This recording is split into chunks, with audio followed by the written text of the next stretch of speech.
slow. Now let's cross to Katrina Yu, who's joining us live from Beijing. Katrina, Trump is expected to be in China at the end of the month, but in that article, he's making possibly a veiled threat, at least pressure on Beijing to try and help him. I mean, how's that going to go down? I don't think it's going to go down well. In the article, Trump mentioned China as one of the beneficiaries of oil being shipped through the Strait of Hormuz. That is correct. He also said that China gets about 90% of its oil through the Strait. That's not correct. It gets more like 40%, but it is still a substantial amount. Now, as far as we know, that visit by Trump to China is still going ahead. In fact, over the last 2 days, today and yesterday, Chinese and U.S. officials have been meeting in Paris to discuss potential outcomes for that visit that Trump is expected to make.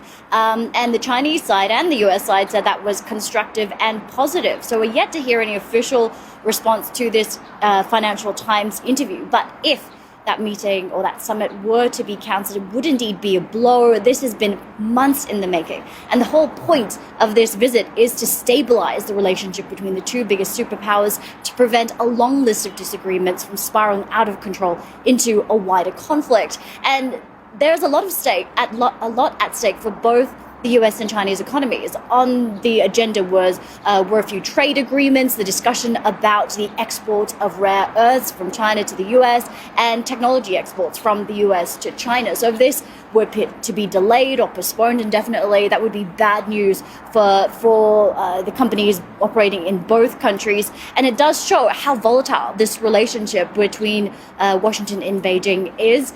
China has made no promises that this meeting is going ahead, and actually there have been reports that China has been a bit frustrated about the lack of forward planning from Washington. But so far as we know, officials here on both sides are planning for that trip to happen.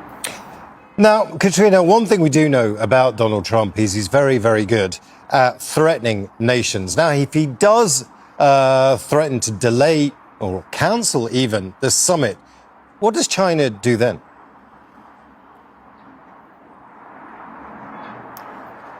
Well, I think it's very unlikely that China is going to do what Trump asked, that is to send some material help to help keep the Strait of Hormuz unblocked. I think there are three main reasons for that. First, Chinese President Xi Jinping does not have a history of capitulating or following any of Trump's orders or coercion or threats. And we saw this last year with the long-running trade dispute when Trump hiked those tariffs up to over 100%. China just said fine, and it hiked tariffs up in kind. So I think that's the first thing.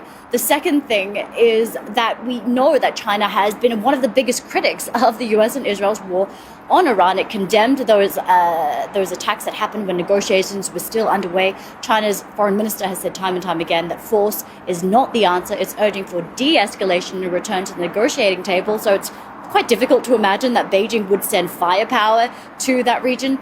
And third, I think the last reason is that when you look at the Chinese oil that is transiting through the Strait of Hormuz, there are some reports that Chinese ships are still being allowed to pass. And that is because China is a very friendly and positive partner for Iran. It's the biggest trading partner, the biggest buyer of Iranian oil. So there are reports, albeit unconfirmed, that Iran is still allowing Chinese shipments to pass through the Strait of Hormuz. So that would reduce even further Beijing's motivation to send some warships or do whatever Trump said to keep the Strait of Hormuz unblocked. That's Katrina Yu, live for us there from Beijing. Now, Andy Mock is a senior research fellow with the Center for China and Globalization, a think tank that's based in Beijing. He's also a professor at the Beijing Foreign Studies University, and he joins us from Beijing. Andy, this was completely predictable and totally avoidable. The shutting of the Strait of Hormuz was going to happen if this escalated. But does this give China an opportunity to assert itself as an alternative to the US when it comes to a power broker? Well, Imran, I think you're certainly right that the U.S. walked into, a morass or a quagmire. And there's an American phrase, FOFO, right?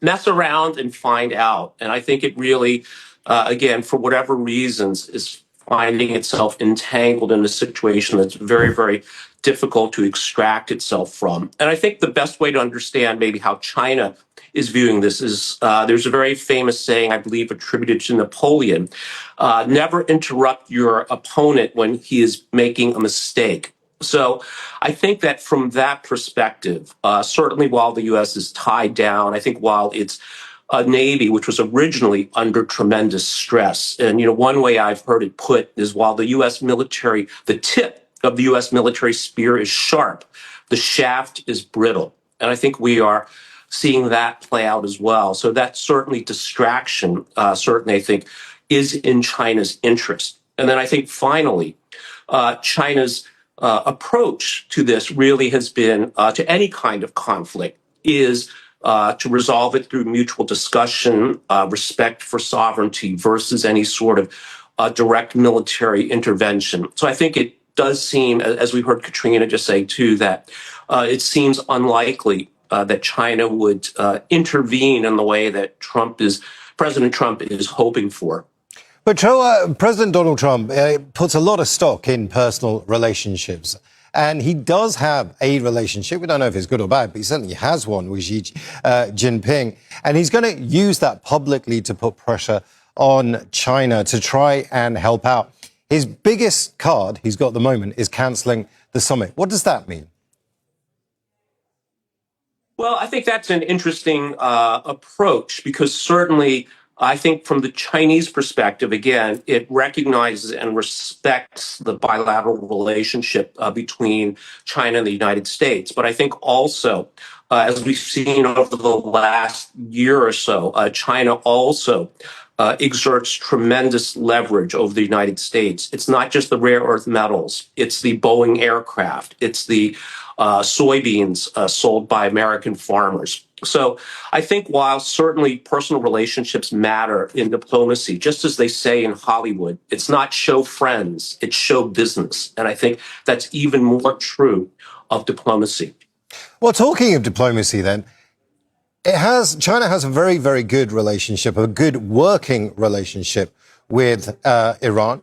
It supplied technology to Iran just before the war happened.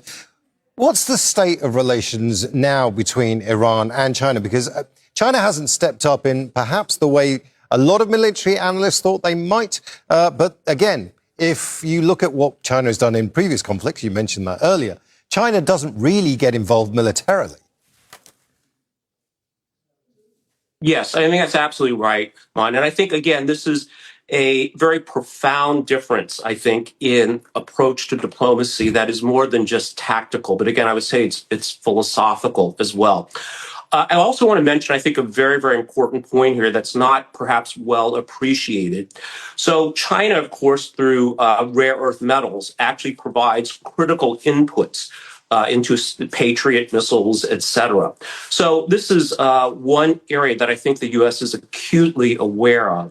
But at the same time, because of its manufacturing supply chain for drones, its components, it is also, even though perhaps not at the state level, actively supporting Iran in this way. But certainly, I think, again, providing critical inputs through market mechanisms to Iran to continue this conflict, to defend itself from this aggression from the United States and Israel.